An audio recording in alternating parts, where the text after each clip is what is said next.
కోట్ల మంది గుండెల్లో ధైర్యమనే జెండా నాటి అండగా నేనున్నాను అని చెప్పేవాడే సైనికుడు.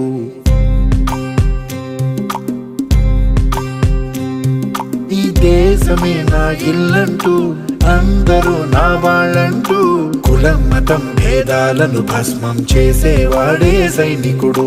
చెడు జరగని పగ పెరగని బెదరని గని సైనికుడు, అగు పెరుగని రక్షణ బలి చెదరని ముని సైనికుడు. మన ఆయుధాలు ఎన్నెదురైనా ప్రాణాన్ని ఎదురు పంపేవాడు ఒకటే ఒకడు వాడే సైనికుడు.